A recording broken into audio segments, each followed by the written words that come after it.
60 tahun Indonesia sudah merdeka.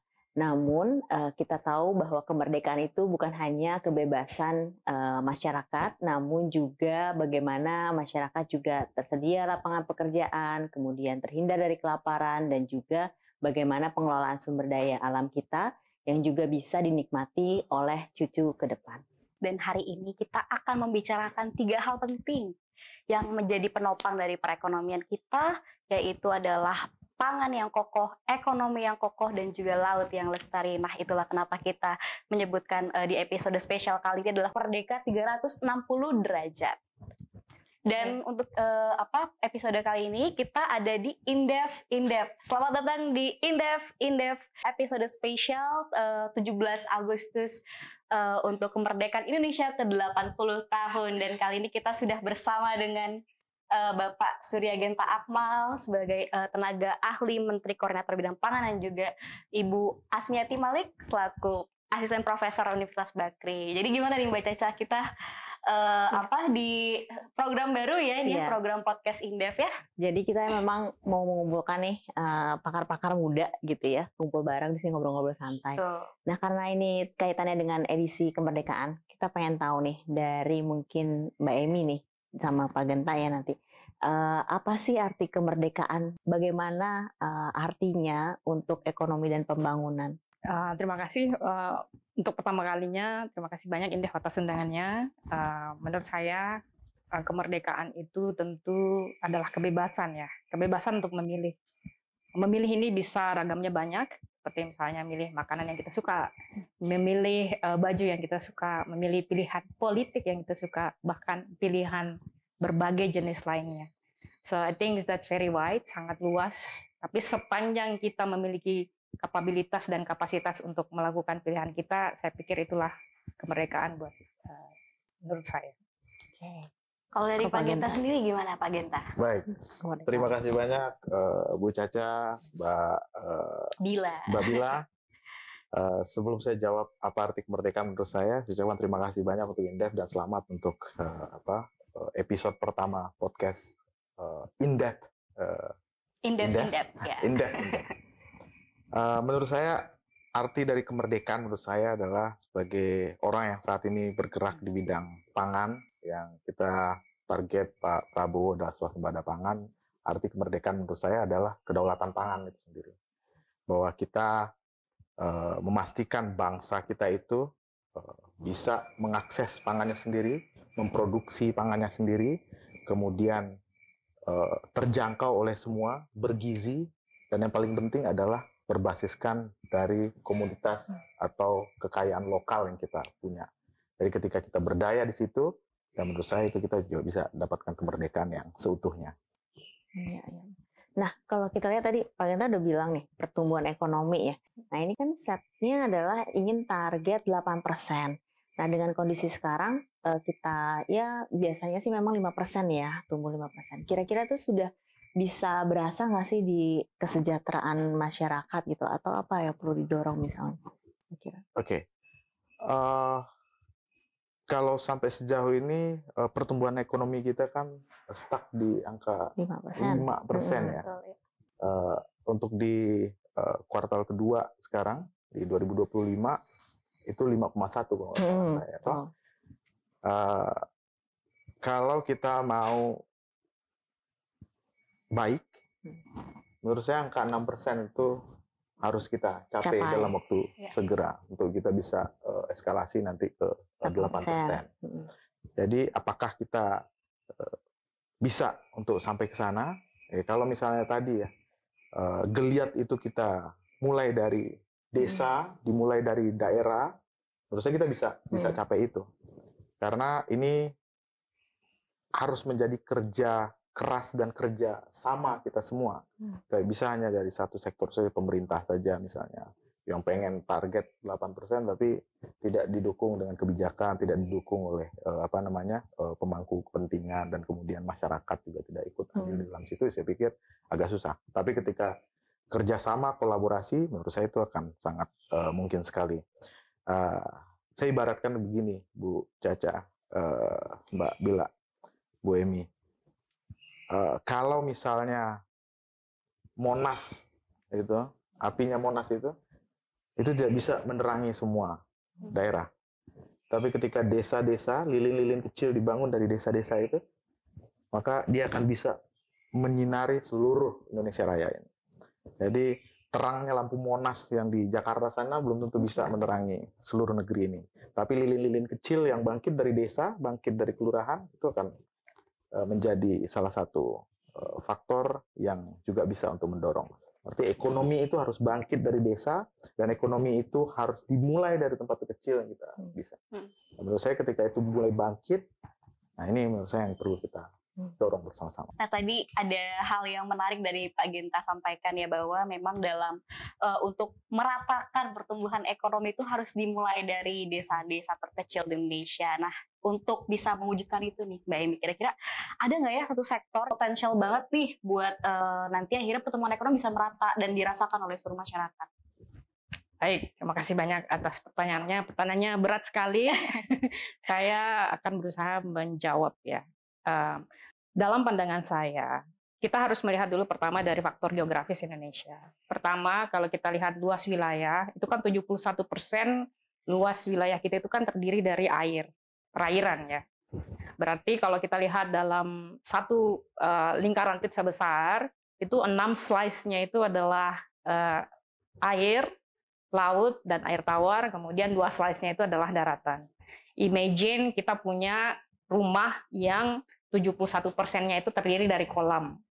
Artinya 71% ini sebenarnya menjadi sumber pertumbuhan ekonomi baru atau sumber pendapatan buat kita. Cuman yang perlu kita lihat adalah kalau data investasi, yang paling rendah dalam data investasi kita itu salah satunya adalah di sektor perikanan. Padahal kalau kita bicara tentang laut itu skopnya luas. Kita bicara tentang maritime. Maritime itu kita bicara tentang air laut, kita bicara tentang air tawar, kita bicara tentang ekosistem bagaimana rantai pasok antara air tawar, air laut, kemudian sampai dikonsumsi di darat. Ini menurut saya yang belum disentuh secara maksimal oleh pemerintah. Kenapa belum disentuh secara maksimal? Kita perlu melihat dari demand-nya mungkin salah satu indikatornya. Contoh misalnya di Jakarta, kalau orang Sulawesi itu kalau tinggal di Jakarta itu biasanya kalau kita makan ikan, kita bilang ini ikan sudah mati 7 kali. Artinya 7 kali dia mungkin sudah di frozen, unfrozen, frozen, unfrozen, dan sebagainya sampai 7 kali. Jadi rasanya itu sudah bukan ikan, tapi kita menyebutnya itu rasa mayat. Nggak pernah ada yang merasakan mayat ya, tapi kita mendeskripsikannya seperti itu. Itu juga yang menyebabkan masyarakat itu tidak memiliki atau belum memiliki kecenderungan untuk mengkonsumsi ikan atau produk laut. Padahal di sini sebenarnya kalau kita lihat dalam piring ini ya, setiap misalnya kita bicara tentang kalau mau dikaitkan dengan MBG nih, as a very just maybe analogi sederhana, dalam satu piring itu kan kita melihat berapa konsumsi karbohidrat kita. Kalau datanya itu kan 60% ya. Jadi dalam satu piring itu 60%-nya itu adalah isinya tuh karbohidrat. Artinya kalau kita switching 60%-nya adalah protein kita ambil dari laut, berarti kan sebenarnya secara cost kita bisa reducing ya. Mengurangi cost ini tentu akan berkontribusi terhadap kita menciptakan lapangan kerja baru, pendapatan baru, dan sebagainya. Kalau data secara dari World Bank, itu memang estimasinya 2045, bisa saja ini potensi ya, dalam artian potensi itu bisa meleset, bisa juga tepat, ya. Itu sekitar 1.500 triliun 2045, which is basically very big.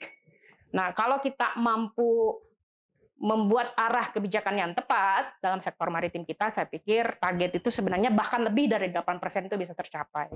Asalkan kita betul-betul concerns dan punya kebijakan yang tepat, dan yang paling penting adalah ada koordinasi yang jelas, kebijakan yang terpusat antara pemerintah pusat dengan pemerintah daerah, sehingga segala sesuatu ekosistem kelautan ini atau maritime ini bisa tercipta dengan baik. Begitu, Mbak. Ya. Jadi sebenarnya tadi kan kelautan kita bisa jadi sumber untuk ketahanan pangan kita gitu ya. Nah sekarang kira-kira tantangannya apa tuh Mbak Emi terkait dengan bagaimana tuh kita bisa mengelola sumber daya kita yang di laut untuk mengisi gitu ya, mempertahankan, memperkuat ketahanan pangan. Kalau data berdasarkan dari penelitian saya waktu mungkin masih cukup relevan untuk dikaitkan ketika saya melakukan penelitian S3 saya itu di bagian Indonesia Timur. Indonesia itu dibagi menjadi 3 bagian, Indonesia Timur, Tengah, kemudian Barat. Produksi ikan paling besar itu sebenarnya berada pada Indonesia Timur. Kenapa? Karena dari imigrasi ikan itu dari lautan Pasifik masuk kemudian ke lautan Papua, Indonesia Timur itu, disitulah mereka breeding. Jadi memang potensi ikan di sana itu berlebih. Di sana itu wilayah konservasi. Tetapi tentu tidak bisa dieksploitasi sebesar-besarnya, tapi dijadikan sebagai kolam renang. Setelah dia besar di sana kan pastikan ikan itu akan lari kemana ya. Dalam hubungan internasional ini mungkin dalam international security yang perlu di-highlight bahwa itu banyak negara-negara seperti misalnya Cina ya, dan negara-negara dari Asia, Vietnam, kemudian Taiwan, Hong Kong masuk, Hong Kong bukan negara ya, itu dia menempatkan rumponnya di atas. Jadi ketika ikan itu mau masuk ke Indonesia, ditangkap duluan di sana, sehingga kita tidak dapat tuh hasil dari perikanan tersebut. Ini baru dari sektor perikanan. Jadi salah satu tantangan terbesarnya adalah bagaimana melihat maritim ini tidak hanya dari sektor ekonomi. Kita harus melinkage-nya dengan sektor security, karena keamanan ini sangat penting. Kalau dalam bahasa security kita selalu mengingat Laut Natuna saja. Laut Natuna kan di sebelah sini dekat Malaysia dengan Singapura ya. Kita nggak pernah bicara tentang bagaimana perairan kita di bawah Papua. Bagaimana misalnya kalau konsentrasi keamanan kita hanya ditujukan ke sana, ternyata pengambilan ikan dan sumber resources maritime kita tuh sebenarnya terjadi di wilayah sini. Mungkin itu yang perlu kita lihat. Kedua adalah infrastruktur. Memang di Indonesia Timur itu ketika dia supply ikan dari Indonesia Timur ke Indonesia Tengah ke Barat, permasalahan utamanya itu adalah tidak ada cold storage. Jadi di sana itu nggak ada listrik. Saya pernah tinggal di Raja Ampat tuh, kita cuma menikmati listrik itu jam 5 sampai jam 10 malam. So kalau mereka menangkap lebih dari 5 kilo itu udah wasted gitu, udah nggak bisa dikonsumsi. Kalaupun dijadikan sebagai ikan kering, dia nilainya udah menurun. Kemudian mungkin satu hal lagi yang mungkin saya bisa highlight adalah kita tidak bisa memberikan value, maximum value untuk produk kelautan kita. Contohnya seperti saya menduga kuat, teman-teman sangat jarang menikmati yang disebut ikan yang masih hidup terus kita konsumsi, ya. So that is basically the sweetest taste of fish. Atau misalnya say the premium tuna gitu. Berapa persen sih orang Jakarta, kalau kita lihat Jakarta sebagai pusat orang yang the most kaya mungkin ada di Jakarta ya. Tapi berapa persen sih yang pernah menikmati the best grade fishery product atau produk kelautan di Jakarta? Itu mungkin karena nelayan kita juga tidak memiliki pengetahuan bagaimana menghasilkan produk fishery atau maritime yang berkualitas. Mungkin juga menjadi satu highlight. Ya, ini menarik ya, karena di sini kita juga kebetulan ada kedatangan dari pihak pemerintah gitu ya, bukan? Mungkin bisa, saya juga yang suka memberi masukan ke pemerintah. Betul, ya. Ini kan tadi sudah Mbak Emi udah jelaskan panjang lebar ya, terkait dengan maritime itu sendiri ya. Nah, kalau dari mungkin dari pandangan Menko Pangan gitu ya, Pak, Kemenko Pangan gitu ya, Pak.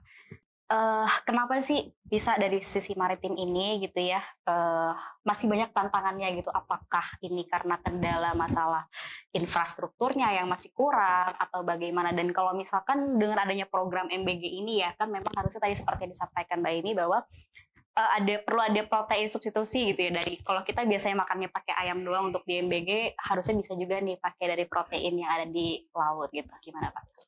Baik, ini saya sepakat sekali seperti yang disampaikan tadi oleh Bu Emi ya. Saya beberapa waktu lalu, baru beberapa hari yang lalu, saya dari Ternate dan Morotai, saya juga lihat dengan kondisi yang sama.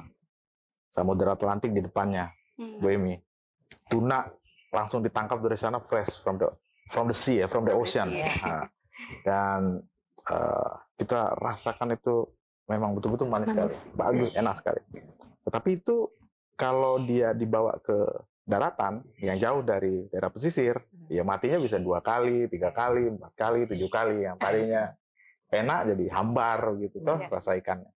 Nah, tadi menarik yang disampaikan bahwa sebetulnya ada yang perlu mungkin kita pahami bersama dan mungkin menjadi PR kita untuk kita koreksi bersama-sama. Kita harus melihat Indonesia ini secara utuh. Sehingga menurut saya yang perlu kita lakukan adalah desentralisasi ekonomi, mulai dari bottom up. Itu tadi kenapa saya singgung desa di awal. Saya singgung desa-desa pesisir, kampung-kampung nelayan itu dari awal. Kenapa? Karena ya tadi, bagaimana kita melihat kondisi pangan kita saat ini, bagaimana kita bisa merdeka dengan pangan. Kalau kita misalnya sentralisasi, orang semua makan beras, kita makan beras. Padahal kekayaan kita bukan beras. Produksi lokal kita bukan itu. Tapi kita dipaksa untuk itu. Tadi, orang-orang pesisir kaya akan ikan, tapi protein mereka dipaksa dengan ayam, dipaksa dengan telur, dipaksa dengan daging merah, sapi, dan lain sebagainya. Nah, itu tentu tidak kurang pas gitu. Sehingga yang bisa kita lakukan adalah yang tadi, desentralisasi ekonomi dimulai dari bottom up. Kita lihat potensi-potensi lokal kita. Tadi Mbak Bila bilang, apakah perlu perbaikan infrastruktur? Yes, makanya sehingga perkuat penyaluran dana desa untuk perbaikan infrastruktur lokal. Karena ini harus dimulai dari lokal. Gitu. Kalau pemerintah pusat semua ini perbaikan irigasi, nanti pusat lagi perbaikan ini, pusat semua perbaikan ini harus kerja sama-sama. Pusat, provinsi, kabupaten, kota sampai ke desa-desa itu harus bekerja sama. Desa misalnya irigasi rusak, ini untuk kebutuhan pertanian, itu harus diperbaiki, misalnya begitu. Itu yang pertama, terkait dengan infrastruktur, terkait dengan bagaimana penggunaan alokasi dana desa untuk hal-hal yang memang diperbaiki. Ini mungkin agak sedikit keluar dari konteks ini, tapi ini perlu saya sampaikan. Terkadang penggunaan dana desa itu untuk bagi-bagi, Bu. Kadang-kadang tuh dikasih, nanti masyarakat dibagi 1 miliar, nanti kamu dapat sekian untuk bantuan-bantuan sosial.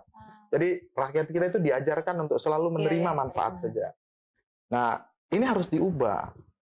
Sehingga dari desa itu harus muncul gerakan kesadaran ekonomi bahwa mereka bisa berdaya dengan resource yang mereka punya, dengan potensi lokal yang mereka punya.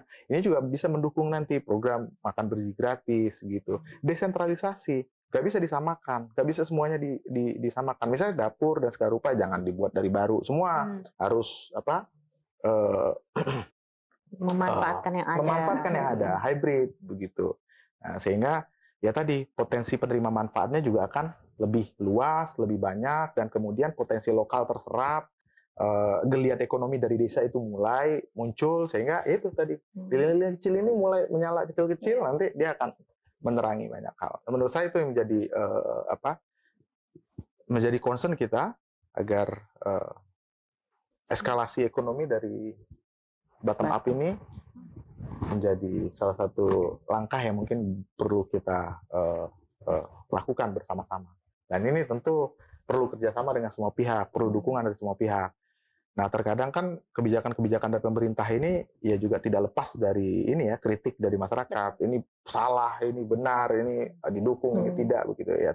Ya itu tadi kita harus lihat mana yang manfaatnya lebih besar, karena tidak ada kebijakan yang 100% bisa memuaskan keinginan dari masyarakat. Nah, sehingga kita lihat mana kebijakan yang benar-benar bisa memberikan manfaat yang lebih luas untuk bisa merangkul semua. Ya, gitu. Tentu memang kebijakan itu perlu evaluasi dan monitoring sehingga juga nanti akan ada perbaikan-perbaikan ke depannya gitu. Betul Ibu. Ya, mungkin dari MBG yang udah berjalan gitu ya. Mungkin awalnya kan terpusat nih. Kira-kira tadi seperti yang sudah dijelaskan bahwa banyak loh resources di pangan di lokal. Nanti mungkin juga ke depan akan memanfaatkan apa yang ada di sumber-sumber daya yang ada di lokal untuk menjadi bahan-bahan yang tersedia untuk makanan bergizi gratis. Itu udah arahnya ke situ nggak? Betul Ibu. Jadi menyambung tadi yang seperti disampaikan oleh Bu Emi, bahwa kalau kita lihat dari piring tadi Bu Emi, bagian piring atau pizza tadi Bu Emi menggambarkan, kita itu porsi ikan kita, pangan dari ikannya itu masih kecil sekali. Padahal itu ikannya itu artinya luas sekali. Perikanan itu bukan hanya ikan saja, tetapi ada kerang-kerangan di sana, ada cumi di situ, ada rumput laut di situ, ada alga di situ, ada lobster ya. Ada banyak sekali, dan semua yang dari laut itu, kalau kita sebagai Muslim halal untuk makan, kecuali kapal selam aja keras. Itu pempek. Oh ya, kalau di Palembang dimakan. Iya, bisa. Nah, maksud saya kita salah kaprah ya Bu Emi ya. Mungkin Bu Emi juga setuju. 30% kita daratan, 70% kita lautan. Tetapi yang hadir di dalam piring kita itu yang 30% ini. Yang 70%-nya itu cuma yang ngisi bagian sempit aja. Padahal kita beli pindang ikan, potong kecil, itu yang dimakan. Potensi ikan kita, nanti Bu Emi koreksi saya. Potensi ikan kita besar sekali. Produksi ikan kita besar sekali. Tapi tingkat konsumsi ikan kita rendah. Gitu. Ada apa ini? Kan begitu.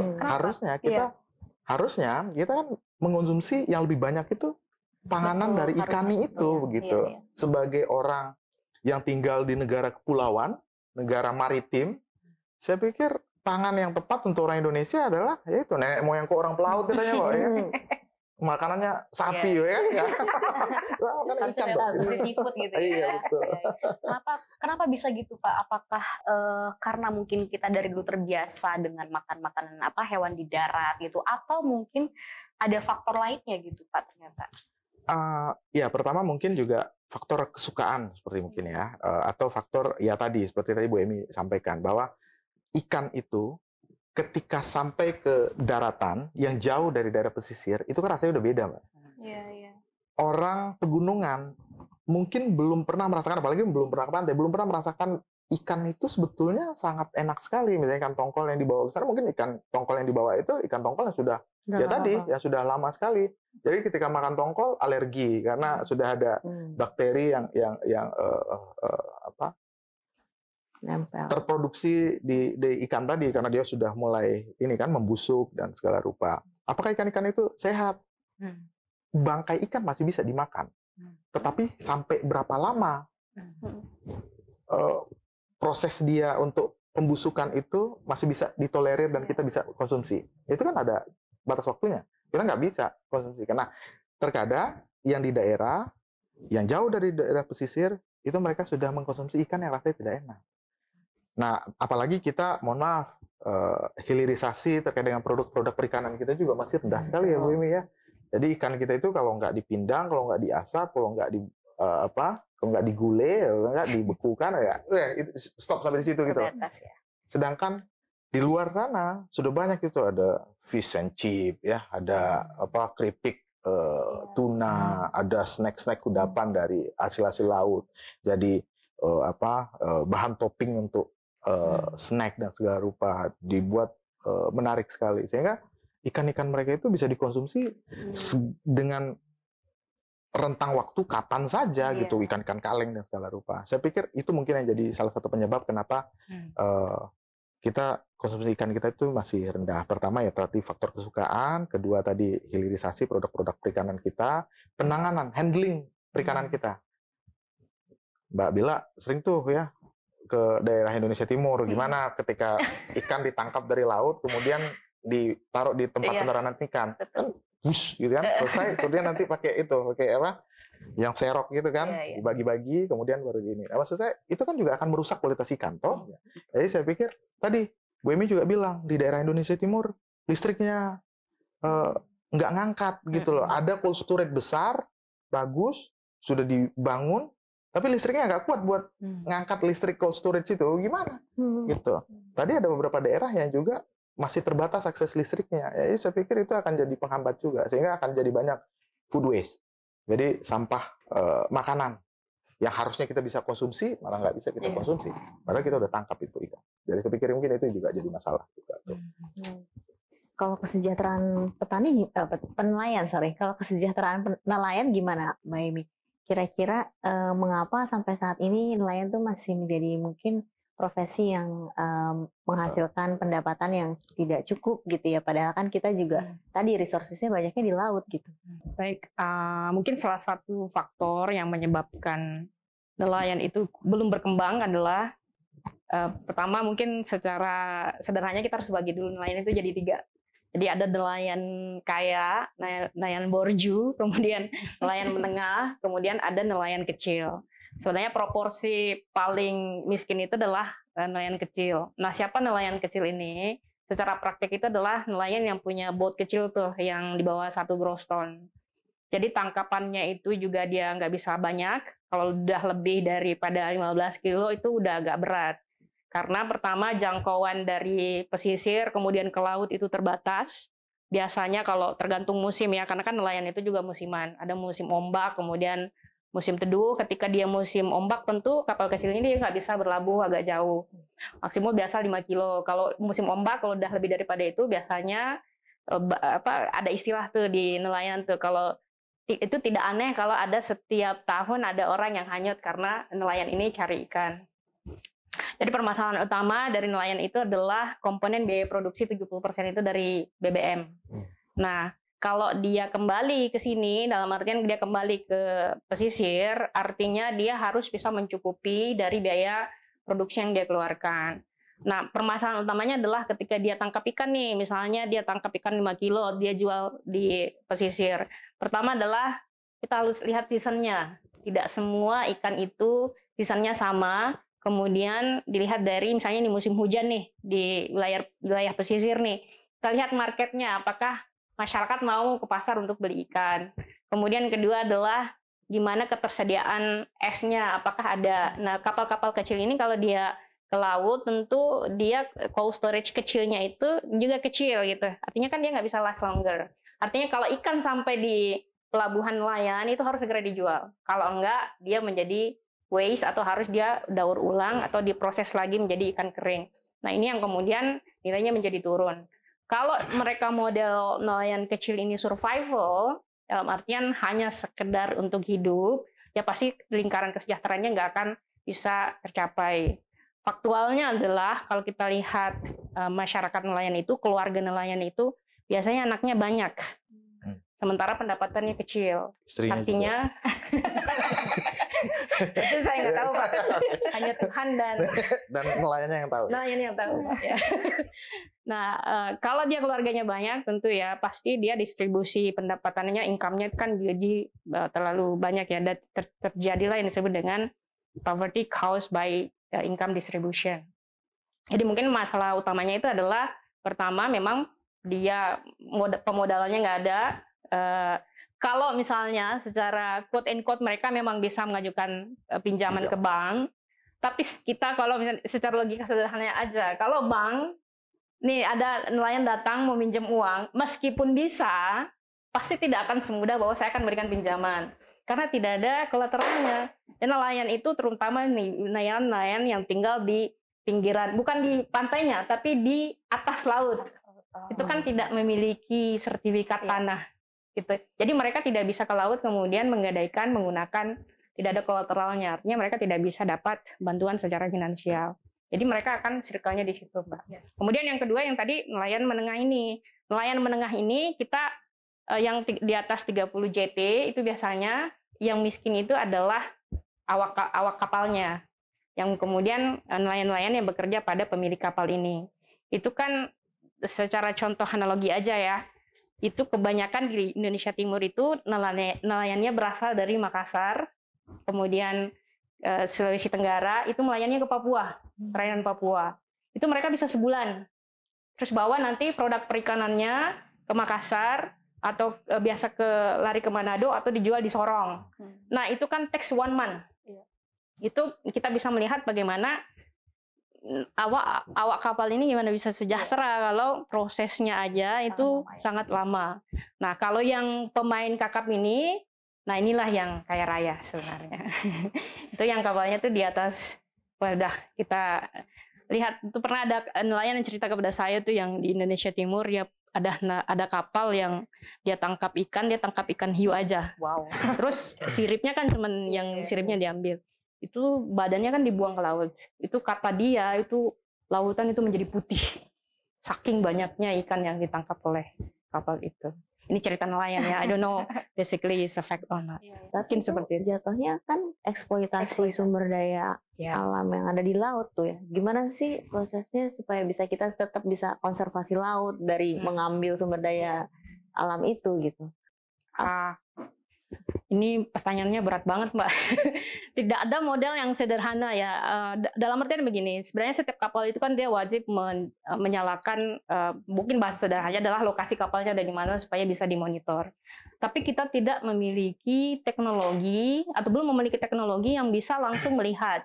Ketika kapal itu sudah ke laut, tidak ada yang tahu apa yang mereka lakukan. Kita juga tidak bisa memonitor sebenarnya apa yang mereka lakukan.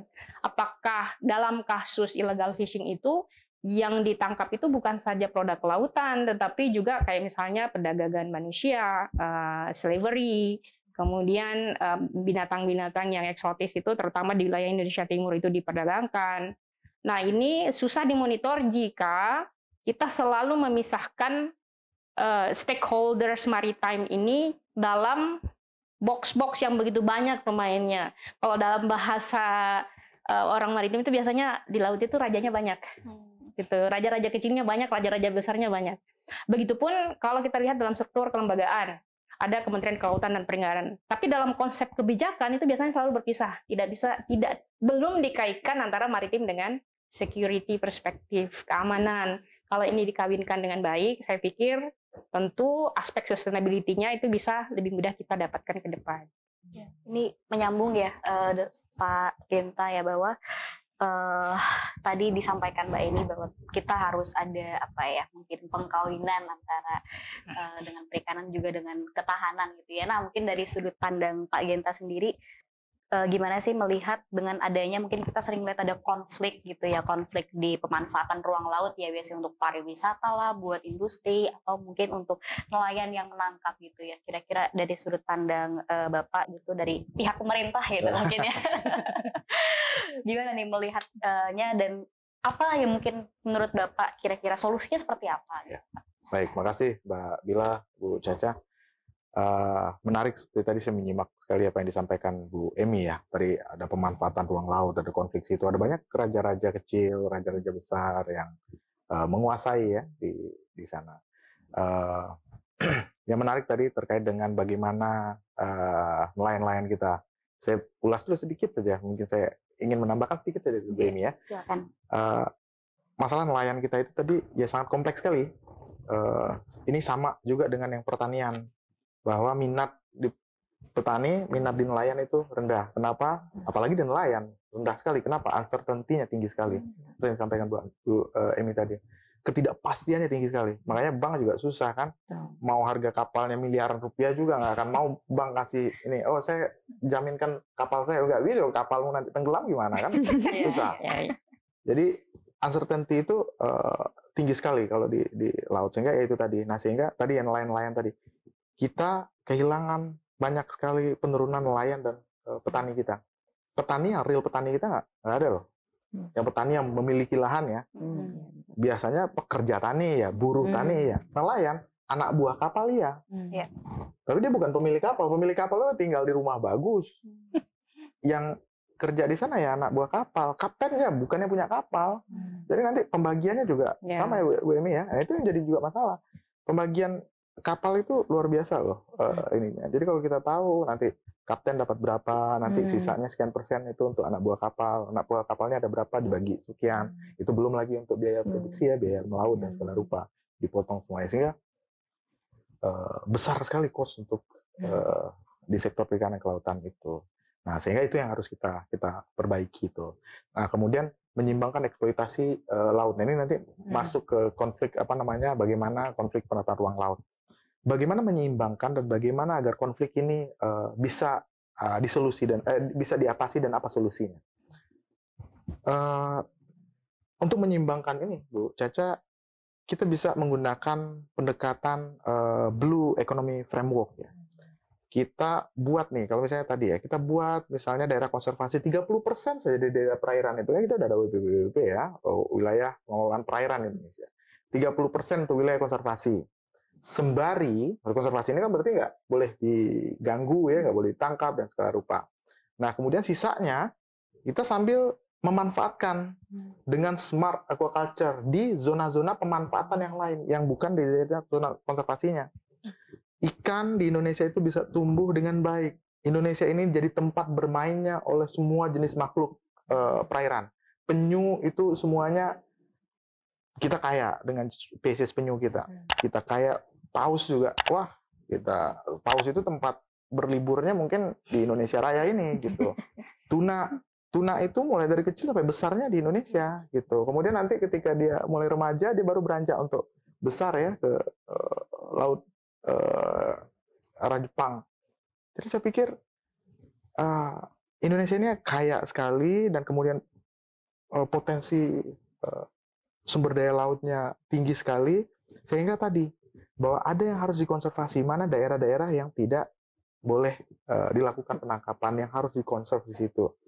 Penelitian-penelitian terkait daerah-daerah penangkapan ikan, daerah-daerah tempat memijah ikan, daerah-daerah tempat mainnya ikan, spawning ground-nya di mana, kemudian feeding ground-nya di mana, kemudian daerah-daerah lain ya untuk ikan itu ada di mana, itu kan sudah terbagi dan sudah ada penelitian-penelitian riset banyak sekali terkait dengan itu. Sehingga bagaimana mengimplementasikannya itu gitu.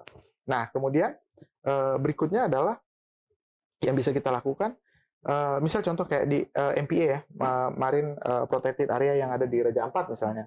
Itu kan 30%-nya digunakan untuk memproteksi, mengkonservasi, dan kemudian sisanya daerah-daerah pemanfaatan yang lain itu bisa digunakan untuk jadi wisata, snorkeling kah, selam kah, atau tempat penangkapan ikan kah, begitu. Nah, itu bisa menjadi salah satu solusi agar ruang-ruang laut itu dibagi menjadi peruntukan masing-masing.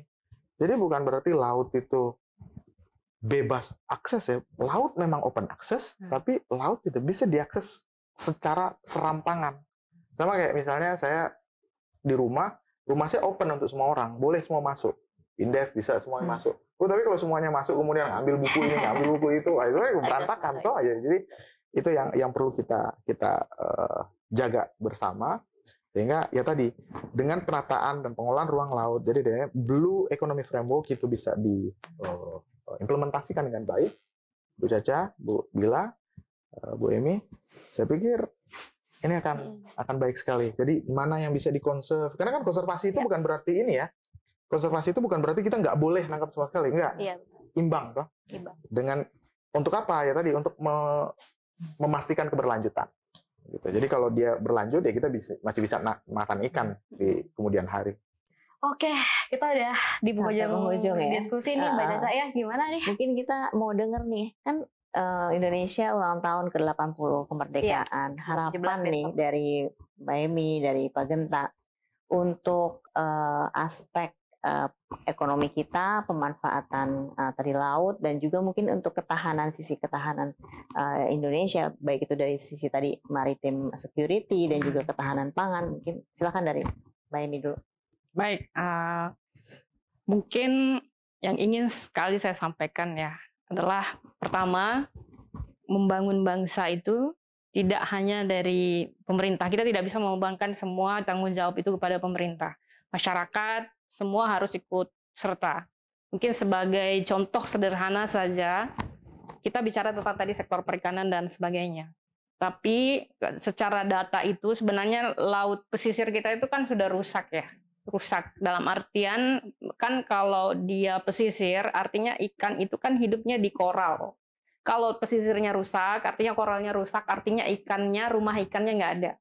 Kalau masyarakat dari sungai buang sampah, kemudian sampahnya akan lari ke laut, itu akan membuat ekosistem laut itu akan menjadi sangat rusak.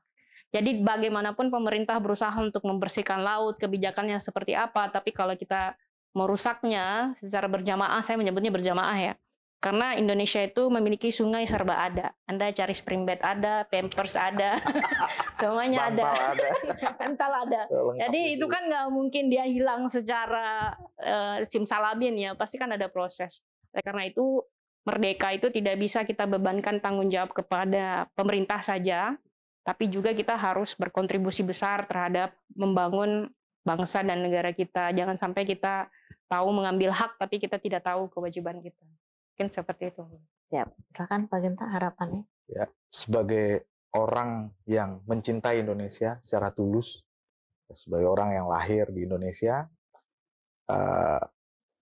harapannya adalah agar investasi di sektor penting ya, apalagi di sumber daya manusia itu menjadi penting sekali, sehingga kita bisa lepas ya, dengan sumber daya yang mumpuni, kemudian aksesibilitas yang kuat, kita bisa lepas dari middle trap income ya.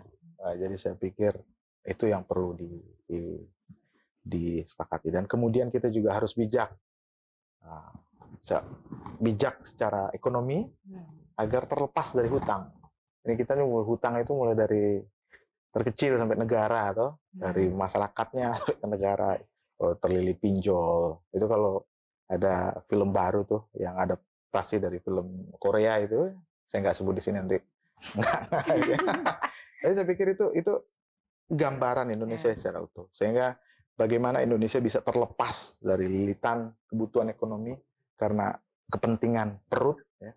Saya pikir itu yang menjadi PR kita bersama. Jadi harapan kita adalah bagaimana kita memiliki sumber daya manusia yang agile, sumber daya manusia yang baik, mumpuni, sehingga kita perlu investasi di situ untuk pengembangan sumber daya manusia yang baik. Sehingga kita bisa mendapatkan dan menyongsong nanti ya Indonesia Emas 2045. Kalau nggak begitu, cemas nanti kita. Indonesia Anxiety Disorder. Oke, terima kasih banyak untuk kedua narasumber kita yang bercerita ya, yang luar biasa pada episode perdana kita untuk di Indef hari ini. Terima kasih Pak Surya Genta dan terima kasih ya untuk di Indef. Hari ini kita belajar bahwa kemerdekaan sejatinya tidak berhenti di acara 17 Agustus saja, tapi di kehidupan sehari-hari kita. Di dompet kita, di dompet lain kita, dan juga di makanan kita, dan bahkan sampai di setiap peluang ekonomi kita yang inklusif. Semoga 80 tahun kemerdekaan Indonesia ini menjadi momentum kita untuk benar-benar membangun Indonesia tercinta untuk dapat bisa merdeka di segala aspek, baik itu aspek ekonomi, kesejahteraan masyarakat, dan juga aspek lingkungan, yang mana kita ingin sekali Indonesia menjadi negara yang mandiri, adil, dan lestari. Sampai jumpa di Indef berikutnya. Terima kasih.